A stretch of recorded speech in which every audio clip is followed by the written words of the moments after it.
Isang napagandang umaga po para sa ating lahat at tayo na naman ngayon para pagnilayan ang mga pagbasa sa araw na ito.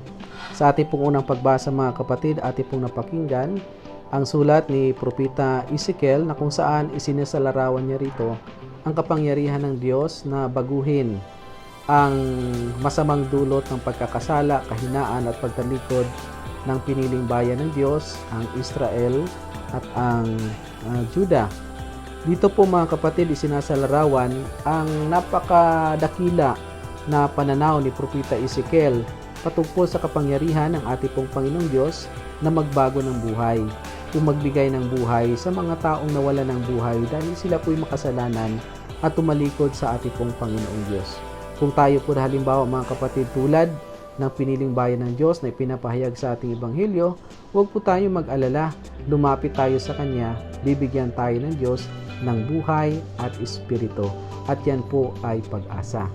Sa ating pong unang pagbasa ngayon, isinasalarawan mga kapatid na yung mga taong nagkasala, ang bayan ng Diyos, ay isinasalarawan na para bang silang mga taong naglalakad na wala ng laman, buto na lamang, sapagkat ganun nga, sapagkat hindi sila nasusustain ng biyaya ng ating Panginoong Diyos, sapagkat sila nga ay tumalikod sa ating pong Panginoong Diyos.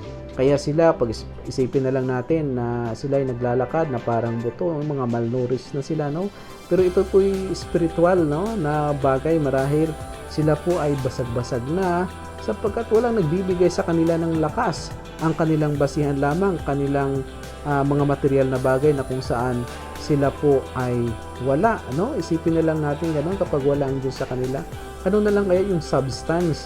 Ano na lang kaya yung kahulugan sa buhay nila? Anong kaibahan nila sa mga hayop, hindi po ba? Parang sila ay naglalakad na walang espiritu, patay ang kanilang espiritu. Ito yung sinabi natin na kapag tayo po tumalikod sa Diyos, tayo po talagang nawawala ng buhay, nawawala ng espiritu, tayo po nawawalan ng kahulugan, kanya-kanya na lamang, sapagkat yan ang mangyayari sa tao kapag tayo po malayo sa gabay at turo ng ating pong Panginoon Diyos, sapagkat sa kanyang turo, sa Biblia, salita ng ating Panginoon Diyos, ang siyang makapagpaganap sa atin bilang tao. Sinasabi ko yan sa inyo mga kapatid, sapagkat sa kasaysayan ng ating pagliligtas, sa kasaysayan ng Ebanghelyo, sa kasaysayan ng salita ng Diyos, yan po ang sinasabi. Kapag tayo po'y lumalayo sa Kanya, kapag ang Kanyang salita ay hindi natin tinatanggap sa ating buhay, kahit na anong gawin natin, angkinin mo man lahat ng yaman ng sanlibutan, sinasabi ko sa iyo ngayon pa lamang, hindi ka pa rin magiging masaya. Pero ipinapahayag sa ating pong unang pagbasa ngayon kung paano nagkaroon ng pagbabago sa buhay sa piniling bayan ng ating pong Panginoong Diyos nung tinanggap nila ang Espiritu ng ating pong Panginoong Diyos. Doon mga kapatid, anong balik kung sila noon ay payat na payat, walang laman, buto na parang mga buto, walang espiritu, walang kahulugan, walang kabuhay-buhay.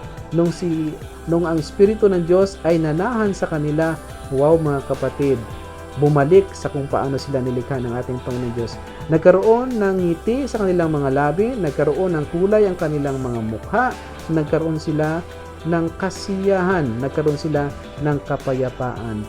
Kung dati dahil sa kanilang pagkakasala, butot balat na lamang sila, ngayon mga kapatid, sila po'y nagkakaroon na ng laman.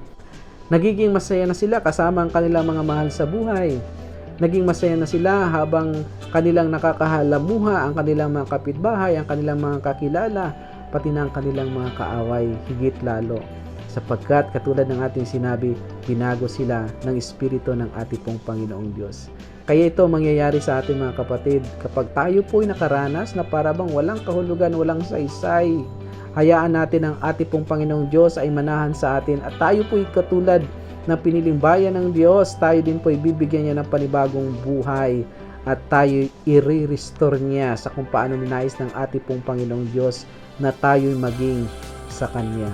Mga kapatid, ang pagsasalarawan ng Propeta Ezekiel sa ating pong unang pagbasa ngayon, ang pagpapahayag niya, pagsasalarawan niya sa mga hopeless people dahil sila itong malikod sa ating pong Panginoong Diyos at kung paano sila itinaas at kung paano sila binigyang buhay ng ating Panginoong Diyos. Sana'y ating pong mapagnilayan at ito po'y ating pong maisabuhay at dalhin natin bilang ating pag-asa, lalong-lalo sa panahon na kung saan alam natin na tayo nakakaranas ng ganoon.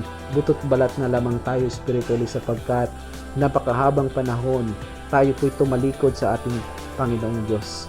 Sa panahong ito mga kapatid, sana po tayo po ay huwag nang magbulag-bulagan. Bumalik tayo sa ating Panginoong Diyos.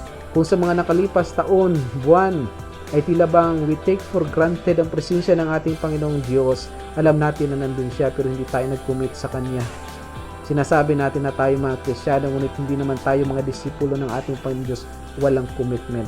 Sa pagkakataong ito mga kapatid, sinasabi ko sa inyo, pati ako na rin mga kapatid, dapat tayo ay lumapit sa Diyos, magsusumamo sa Kanya, ialay natin ang ating sarili sa Kanya, at nang tayong lahat, sa kabila ng ating pong mga nararanasan, ay magkakaroon tayo ng kasiyahang loob.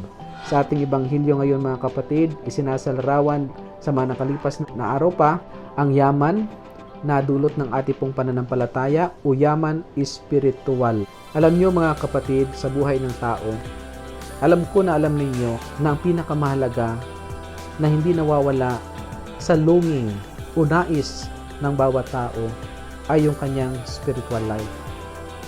Siguro sa ngayon mapapansin natin para bang ang mahalaga yung intellectual, kinakailangan mag-aral ka, kinakailangan mayroon kang masteral, kinakailangan mayroon kang doktoral, kinakailangan magaling yung public relation mo, kinakailangan yung mga tipo.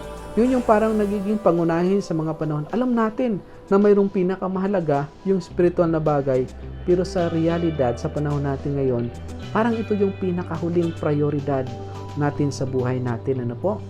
No? Kaya nga sinasabi sa atin na para bang isinasangtabi natin yung pinakamahalagang parte sana ng buhay natin. Hindi sana. Ano? Dapat ang gawin natin mga kapatid, ito ang siyang pinakamahalaga sa lahat. Ibig sabihin, bigyan nating prioridad ang bagay na ito. Isipin mo mga kapatid, posible may mga tao sa kasalukuyang panahon na napakadakila sa larangan ng kanyang karunungan patungkol sa spiritual. Hindi kinakailangan na pare o madre.